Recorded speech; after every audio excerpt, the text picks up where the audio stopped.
Iya, sepertinya kalau pengumuman dari pemerintah, sektor pendidikan adalah bagian yang paling akhir ya, yang akan Betul. memasuki fase normal yang baru gitu ya. Iya. Khusus untuk gereja, Bapak Ibu jangan buru-buru ya. Situasi masih Surabaya itu kalau digambar dari Pemprov itu masih merah-merah gelap katanya begitu ya. Sebagian mengatakan hitam. Jadi sebenarnya problemnya itu masih ada. Hanya memang faktor ekonomi mungkin ya yang membuat bahwa PSBB ini tidak dilanjutkan dan kita memasuki masa yang disebut transisi itu ya. Nanti Iya. kita Tapi, akan iya. berdoakan. Gimana Mas Tio? Oke. Tapi rasanya tetap sama ya Pak, menjaga dengan protokol yang ada masih tetap sama ya. Iya, iya. Jadi diharapkan sekarang ya istilahnya udah tahu apa yang dihadapi, jadi masing-masing pihak tolong mempersiapkan diri gitu ya. Tapi tentu Bapak Ibu gereja semangatnya selalu menjaga memelihara kehidupan gitu ya. Itu yang paling dijaga Bapak kita. Jadi nggak mungkin kita melakukan sesuatu yang itu mengancam atau berdampak pada kehidupan yang kurang baik gitu.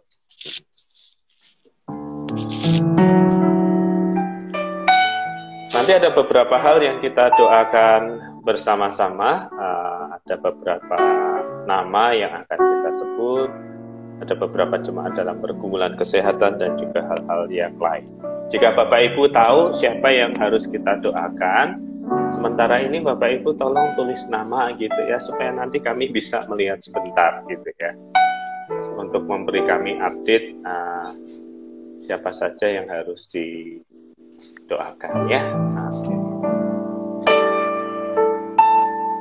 Oke, kita akan mulai dalam doa. Nanti setelah saya berdoa, Mas Tio akan memimpin kita dalam pujian dan penyembahan. Prinsipnya sama, Bapak Ibu. Nggak usah lihat layar, Bapak Ibu berteduh, mendengarkan pujian dinyanyikan, ikut bernyanyi di rumah, dalam hati. Biarlah itu memberi keteduhan kita di tengah banyak ketidakpastian kita pada saat-saat seperti ini. Ya.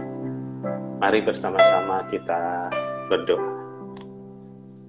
Tuhan, kami datang kepadamu di tengah segala ketidakpastian yang masih ada di depan kami. Pemerintah sudah mengambil satu keputusan politik tertentu, namun kami tahu bahwa ancaman COVID-19 masih ada di depan kami.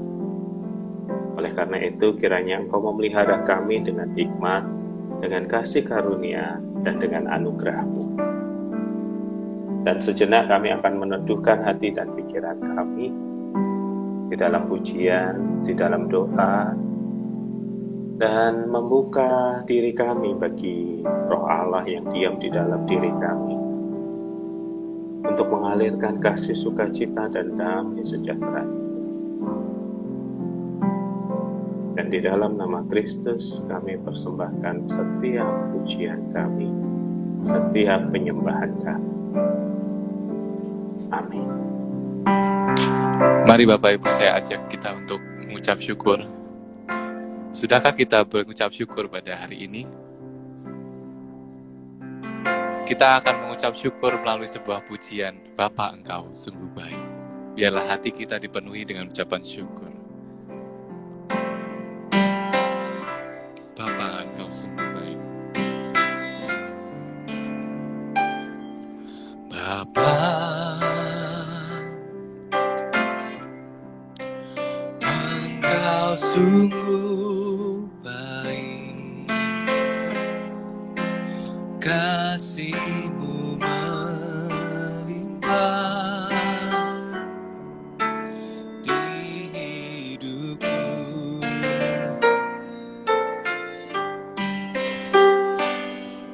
Bapa, ku berterima kasih berkat-Mu hari ini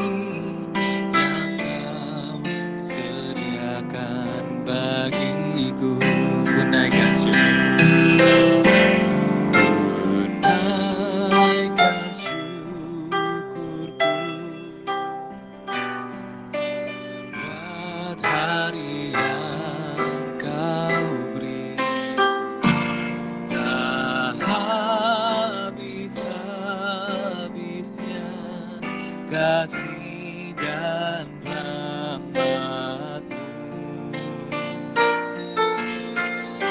Selalu baru dan tak pernah terlambat pertolongan-Mu.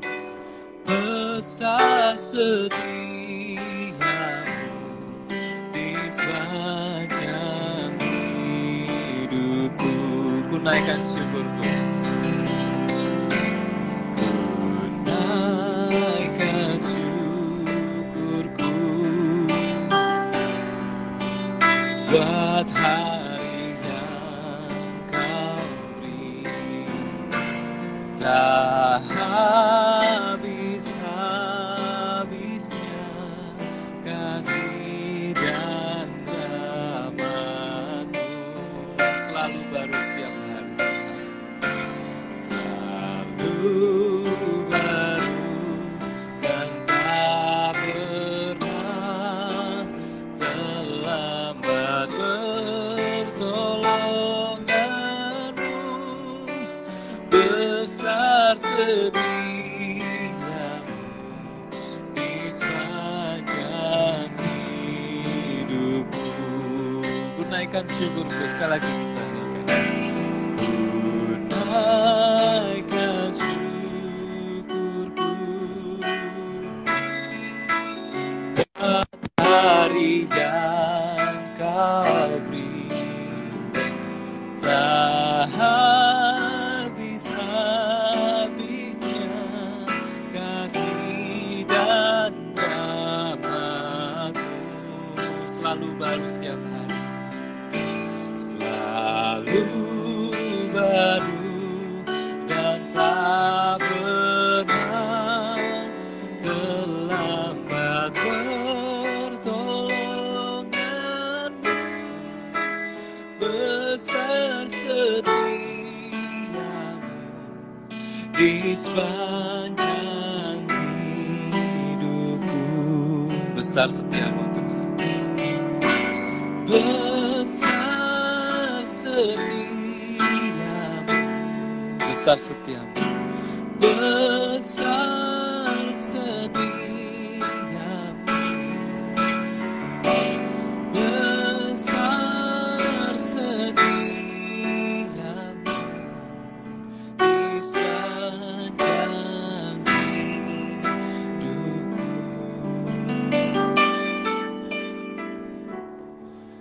Saudara-saudara, kalau mau dicari, kalau mau ditemukan, banyak hal yang bisa membuat kita merasa bersyukur. Salah satunya lewat waktu yang kita sempatkan bersama untuk diam bersama dengan Bapa. Bersamamu Bapa, kita bisa belajar bagaimana kasih yang sesungguhnya itu. Maka saat ini, saudara-saudara, saya ajak kita untuk memohon pada Tuhan. Lewat pujian ini, mintalah bahwa Tuhan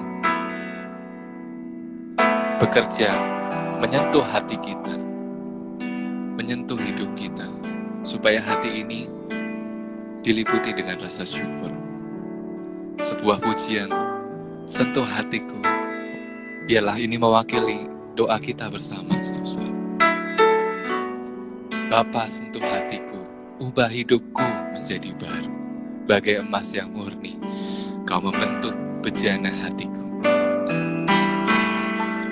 Bapa, sentuh hatiku, ubah hidupku menjadi yang baru.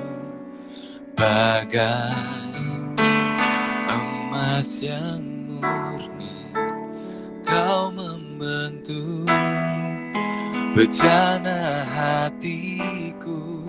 Bapa, ajarku mengerti sebuah kasih yang selalu memberi, bagai air mengalir yang tiada tiada pernah berhenti. Kita pujikan bersama-sama. Betapa aku mencintai segala yang telah terjadi. Betapa aku mencintai segala yang telah terjadi. Tak pernah sendiri jalani hidup ini, selalu menyertai. Betapa aku menyadari di dalam hidupku ini, Kau selalu memberi rancangan terbaik oleh karena kasih. Bapa, sentuh hatiku. Bapa, sentuh hatiku, ubah hidupku menjadi yang baru, bagai emas yang murni. Kau membentuk bejana hatiku. Bapa, ajarku mengerti sebuah kasih yang selalu memberi, bagai air mengalir yang tiada pernah berhenti. Kita katakan bersama-sama, Bapa, sentuh hatiku.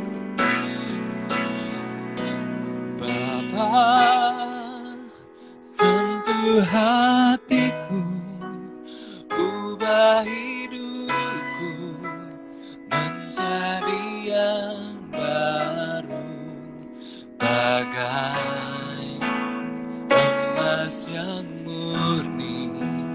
Kau membentuk bejana hatiku.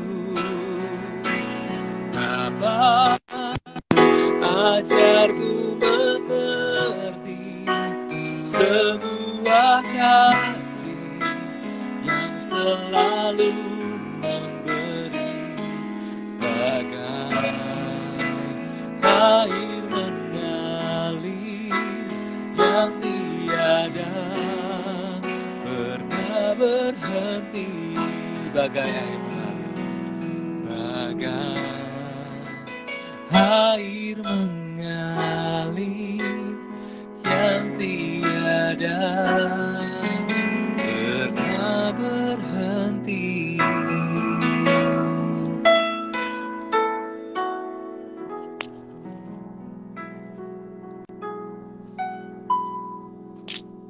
Saya bacakan satu bacaan firman Tuhan dan coba Bapak Ibu pikirkan, siapa yang pernah mengatakan kalimat-kalimat seperti ini? Siapa yang bisa sedemikian berterus terang dengan pergumulan-pergumulan yang ada di dalam hidupnya? Firman Tuhan berkata, Engkau telah membujuk aku, ya Tuhan, dan aku telah membiarkan diriku dibujuk. Engkau terlalu kuat bagiku, dan Engkau menundukkan aku. Aku telah menjadi tertawaan sepanjang hari. Semuanya mereka mengolok-ngolok aku, sebab setiap kali aku berbicara, terpaksa aku berteriak, terpaksa berseru kelaliman, aniaya, sebab firman Tuhan telah menjadi cela dan cemooh bagiku sepanjang hari.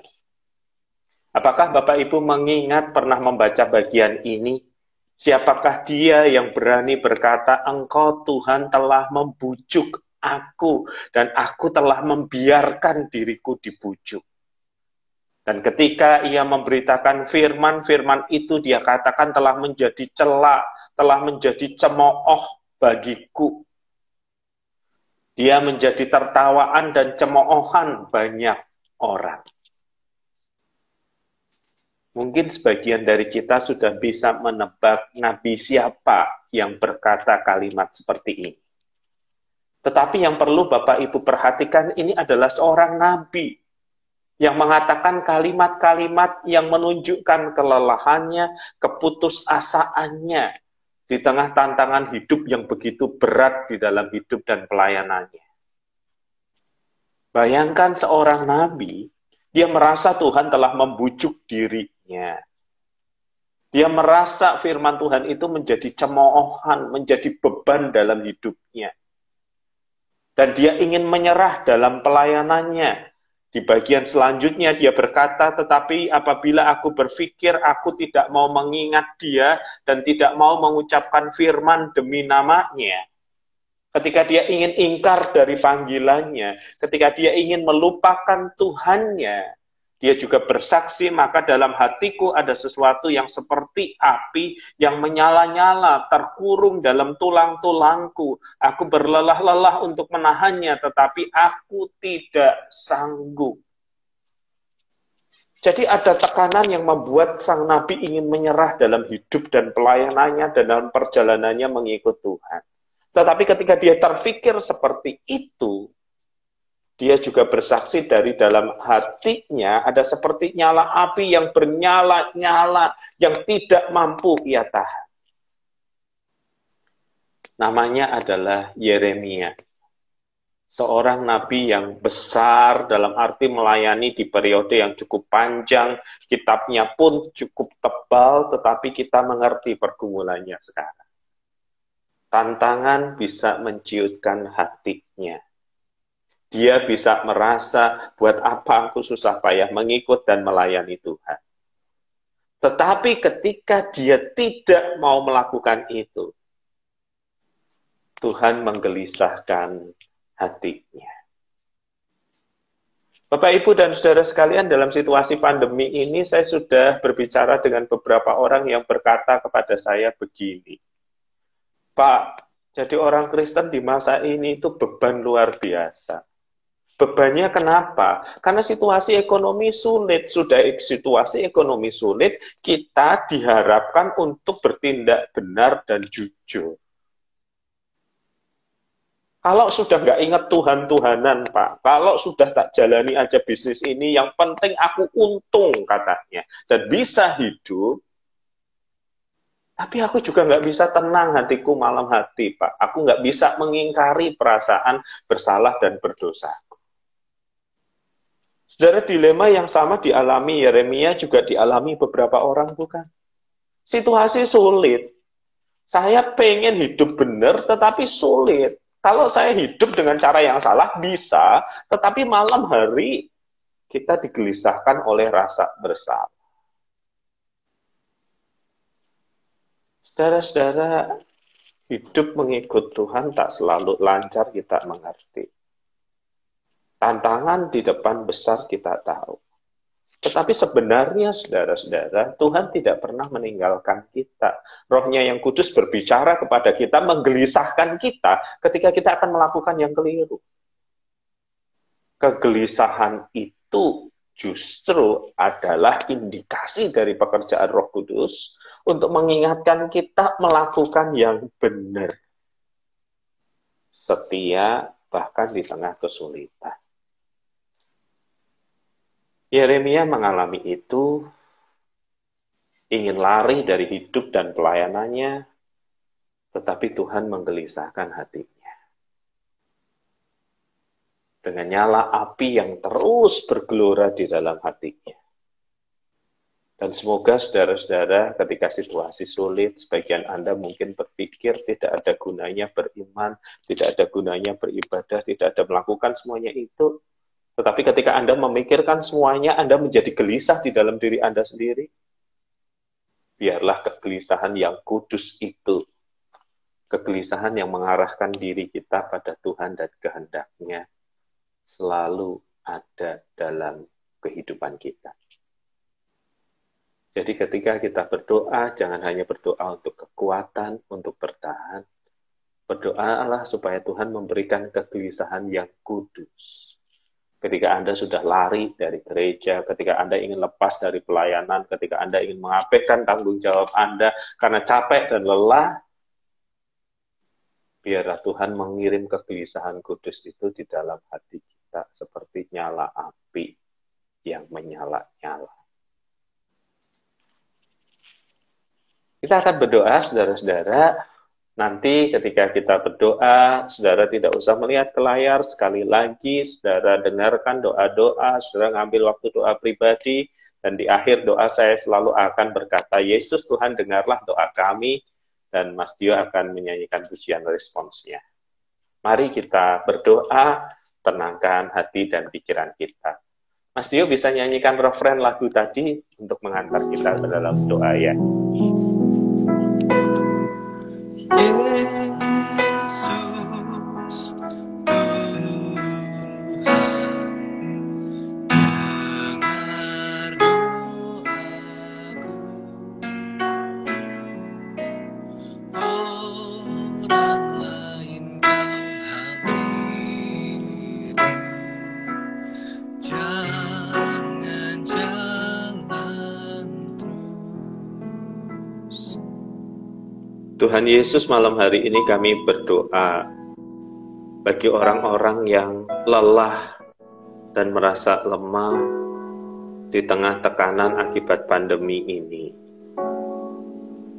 Lelah untuk hidup benar sebagai orang Kristen, tetapi kami juga tidak bisa mengabaikan firman. Lemah dan lelah dengan segala tanggung jawab yang ada, yang kami keluhkan sepanjang hari, tetapi ketika kami ingin lari, hati kami digelisahkan oleh kegelisahan yang kudus dari Tuhan. Seperti Yeremia. Kami berdoa untuk rekan-rekan yang melayani, dan sementara ini tidak bisa melayani. Tuhan, biarlah kami terus digelisahkan oleh kegelisahan yang kudus, seperti yang Kau lakukan pada Yeremia. Kami letih, kami lesu, kami berbeban berat. Kami ingin melepas semuanya. Tetapi kami tahu, ketika kami berpikir seperti itu, ada seperti api yang menyala-nyala, ada kegelisahan yang kudus dari Tuhan yang menerpa kami. Gelisahkan kami dengan kegelisahan-kegelisahan kudus seperti itu, agar keputusan kami tidak diambil dari kelelahan kami, dari kelesuan kami. Agar di dalam segala letih, lesu, dan beban berat, kami berjumpa dengan Kristus yang berkata kepada kami, marilah kepadaku yang letih, lesu, dan berbeban berat. Aku akan memberi kelegaan kepadamu. Dan Yesus Tuhan, dengarlah doa kami.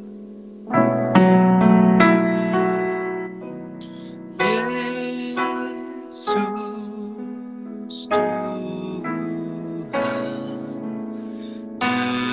dengar doaku.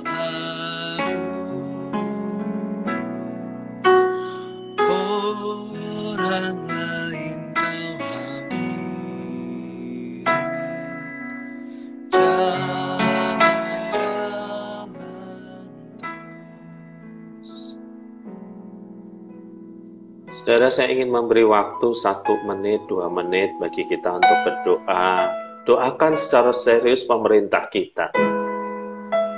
Doakan saudara-saudara, supaya mereka mengambil langkah yang tepat demi kebaikan bersama.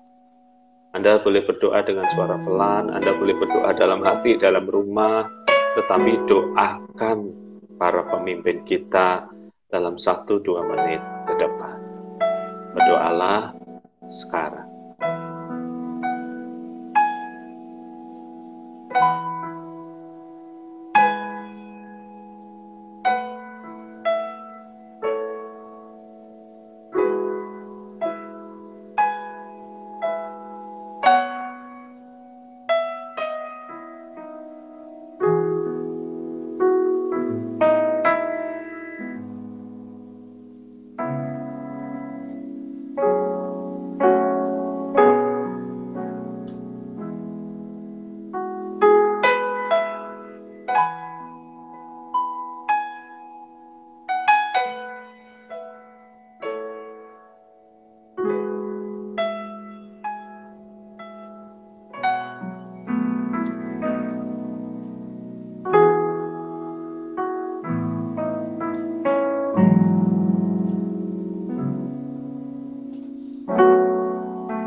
Yesus Tuhan, dengar doa kami.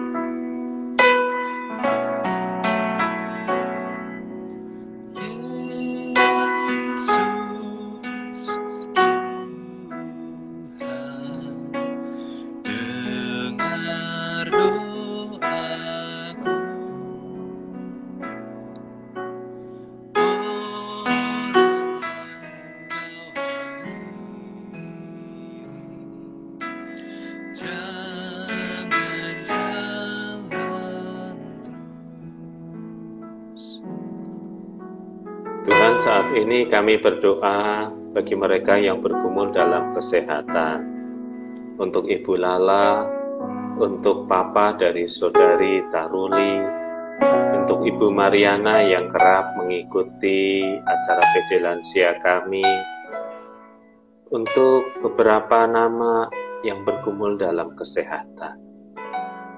Kami bawa doa kami kepada Bapak Ibu. Jika Bapak Ibu tahu ada teman, kerabat, saudara yang ada dalam pergumulan kesehatan, mari kita mengambil waktu untuk mendoakan mereka 1-2 menit ke depan. Doa kita menjadi penopang yang tak terlihat bagi kehidupan mereka. Ambil waktu untuk berdoa pada saat ini.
Yesus Tuhan, dengar doa.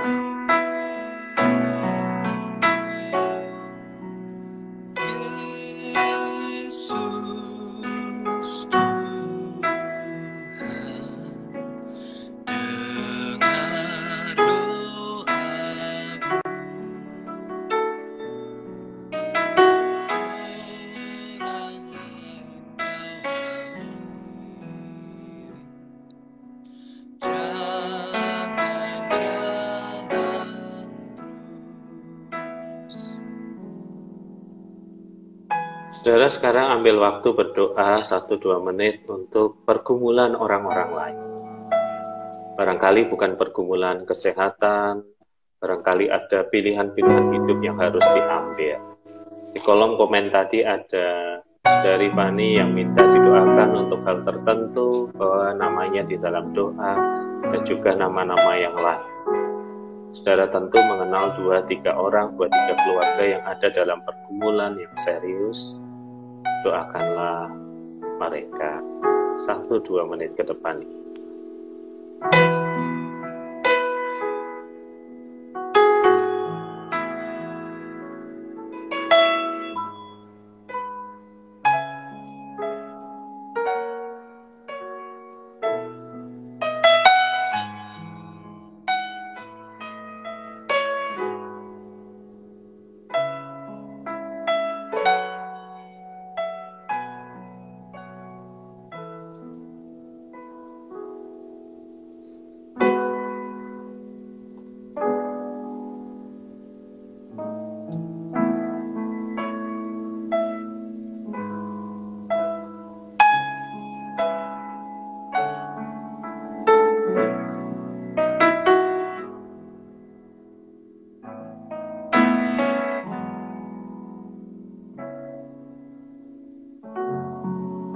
Yesus Tuhan, dengar doaku.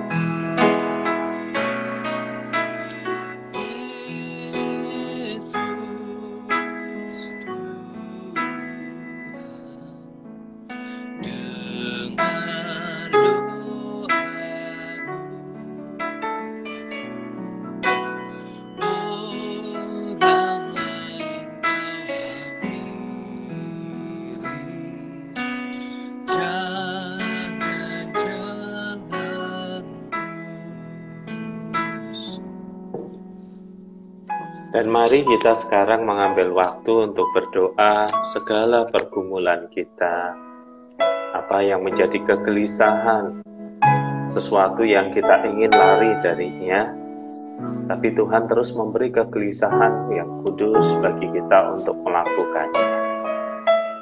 Mari ambil waktu 2-3 menit untuk berdoa.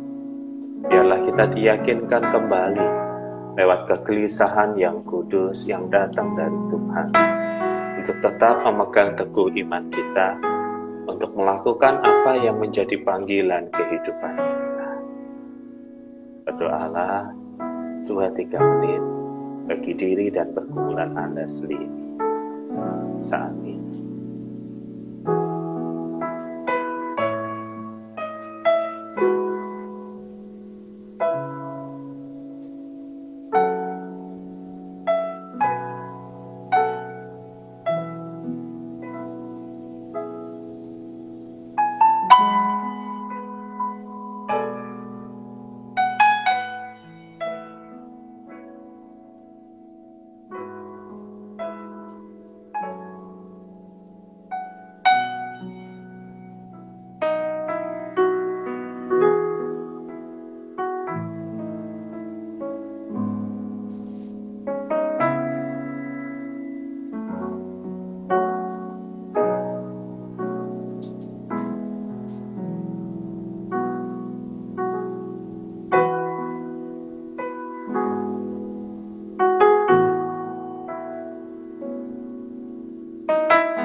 Yesus Tuhan, dengar doaku.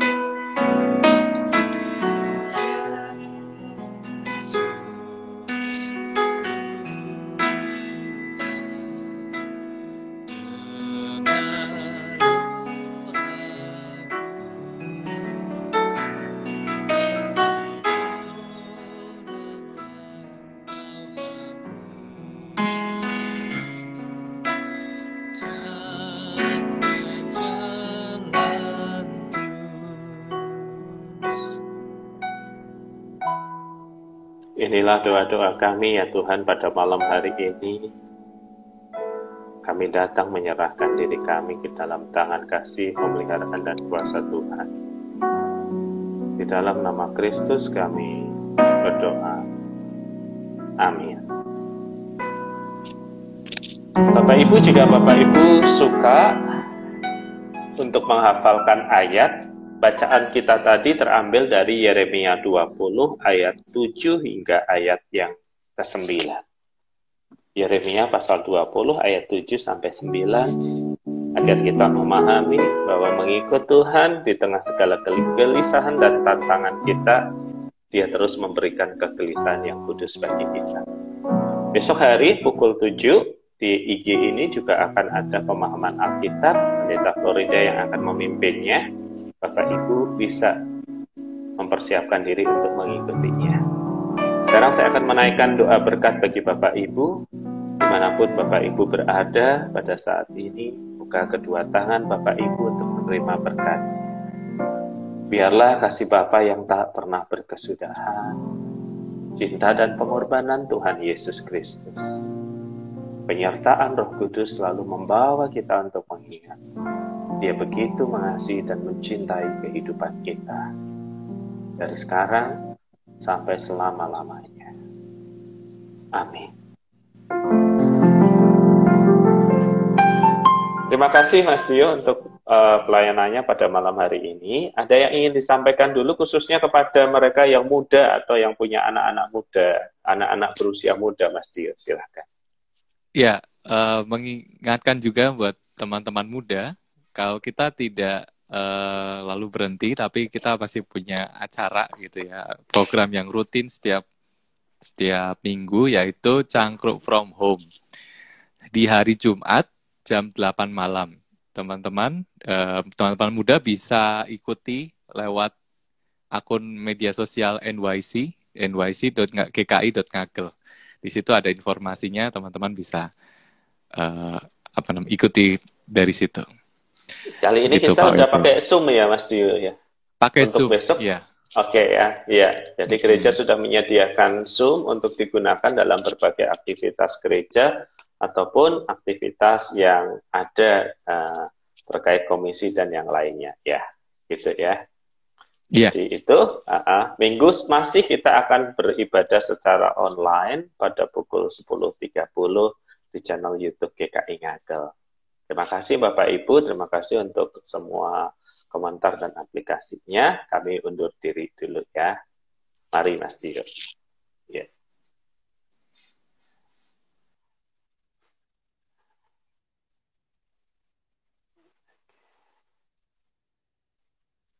Oke Bapak Ibu, mohon pamit. Kita akan mengakhiri live kita malam hari ini. Tuhan memberkati.